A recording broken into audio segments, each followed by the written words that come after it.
Good morning everyone, and welcome to another day here in France.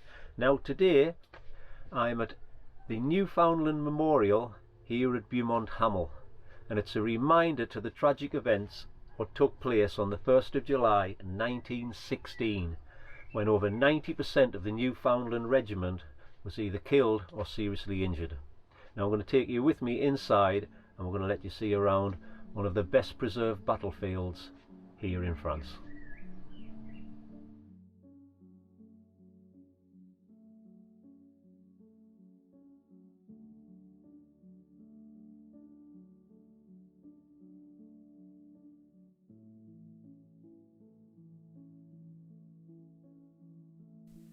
So we're just walking through the entrance now, and just on our left you will see the remains of some of the rear trenches.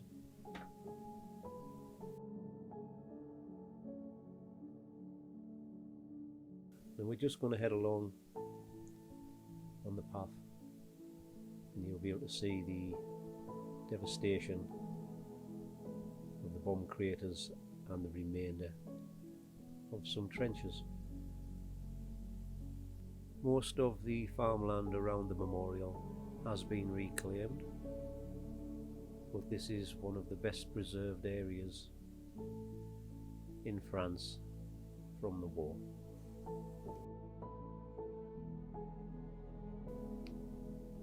This was the rear trench called St. John's Road,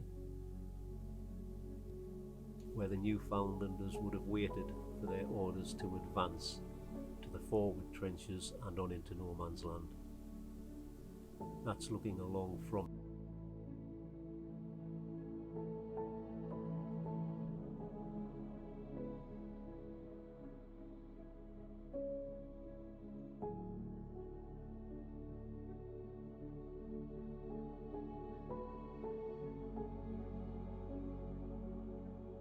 As you can see, the area is well kept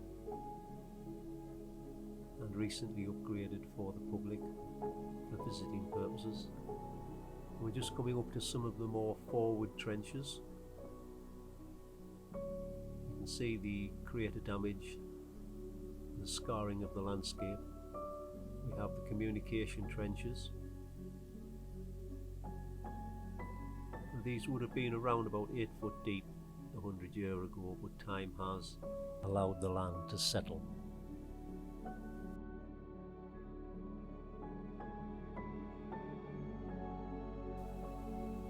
These are forward trenches.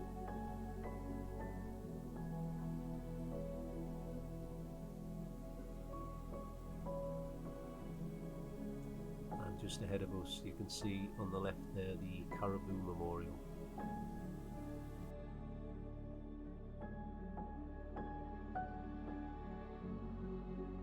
Now we are just walking up the path to the monument.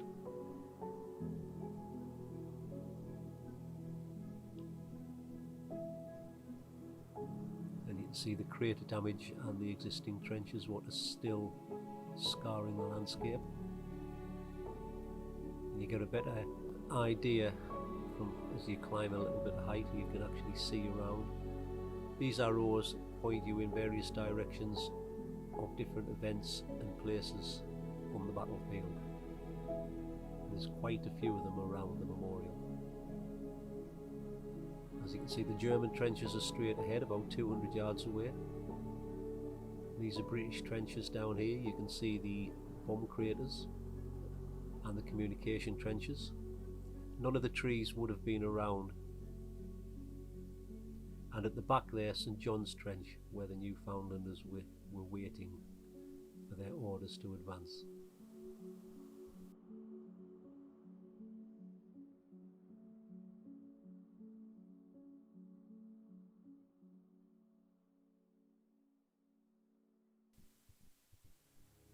Now here we are just taking a walk down into one of the trenches. The footpath has been placed through for the public to walk through safely. It'll give you some idea what it would have been like in the trenches all of that time ago. They would have been about 8 foot deep, protect you from stray bullets and try and help you protect from the bombs. The trenches are all curved to stop enemy fire down the trenches should they invade, or bombs going off and shrapnel flying down. You just wind your way down. There are two ways to go. One will take you back to the monument, as you can see the carabin there.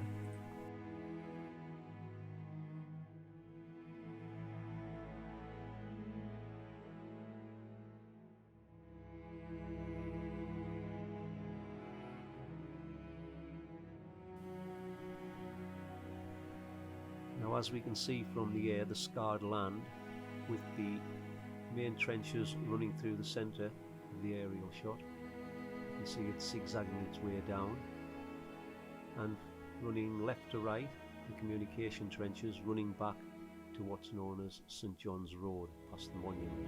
St John's Road is just on the right behind those trees there. Now just working our way forwards, the monument on the right, to all the men lost on the 1st of July 1916.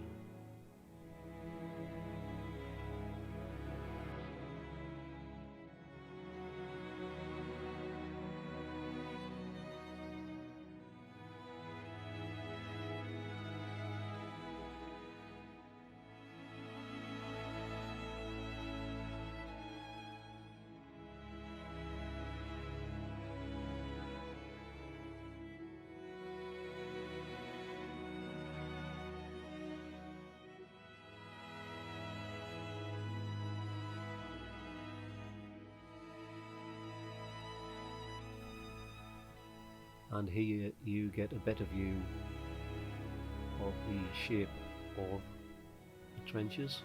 Very rarely were they ever built in a straight line to help protect the men from bomb blasts and shrapnel. And here we are looking down the forward trenches, to the left the Allies, and to the right no man's land and the German defences.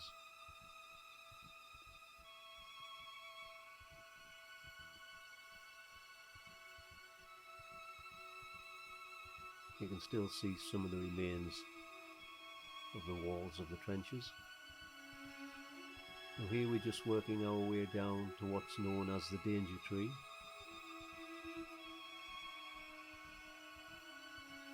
And this marks the furthest any man got on the advance that day, on the 1st of July.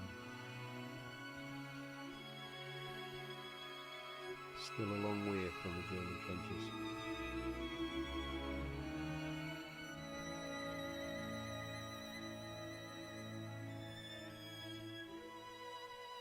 As you can see how scarred the land is.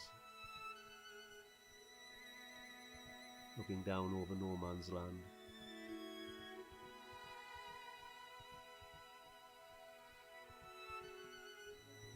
You can see in the distance the farmland that has been reclaimed, and the trees now surrounding the park.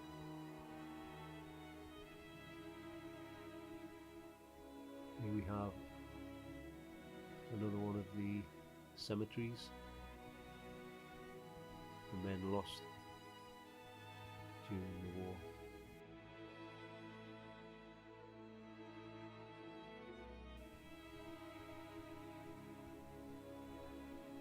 And here we're looking at many more graves which litter France. As we look back over no man's land, we're just wandering further on round the road. We're heading towards the German trenches, about 100 yards in front. And you can see the bomb craters and damaged land in amongst the trees, and that's looking over no man's land. And here we get a better view of the German trenches.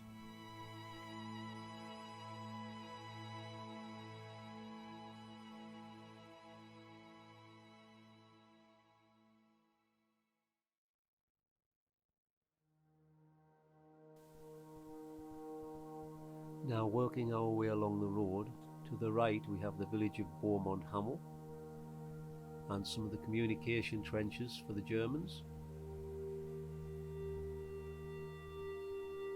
This is the forward trenches for the Germans.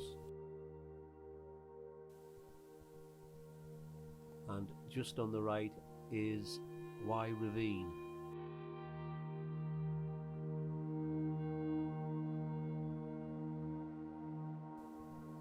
And here we have another monument to the men lost. There's a few monuments on the site. Right through France there is many monuments, cemeteries, museums, and places you should visit to see some of the history from the Great War. We're just working our way around to the right. You'll see Y Ravine, and this was one of the main defences for the Germans, just behind the sign that says unexploded ordnance, do not enter. Bombs are littered right through France, and I don't think we'll ever get them out of the ground.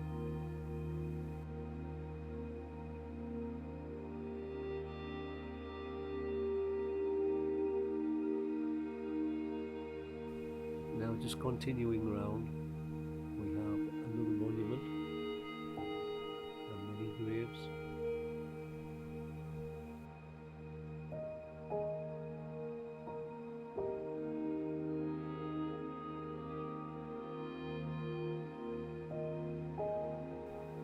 So continuing further round, and we have an information board with the layout of the park and some information of the various sites. Here is another one of the many cemeteries around in France.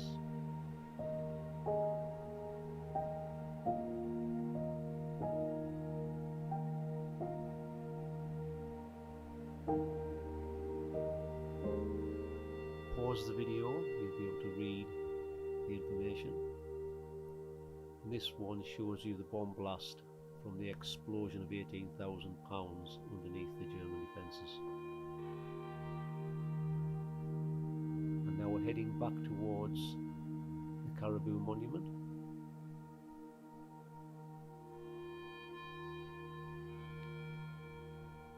And looking out over no man's land and the Allied forward trenches.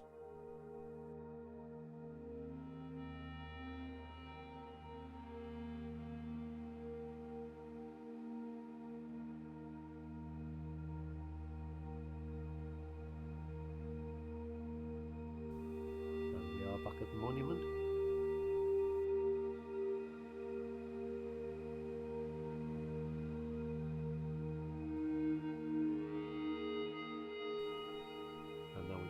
Back down towards the entrance where we came in. It's a really smart and well kept area to visit and highly recommended. There's also a visitor centre on the left hand side, and the staff and the girls are really friendly here, and they'll tell you all the information you would like to know.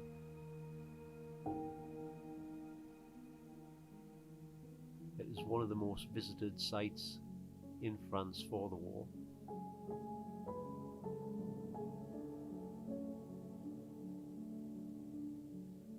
Over 100 years of history.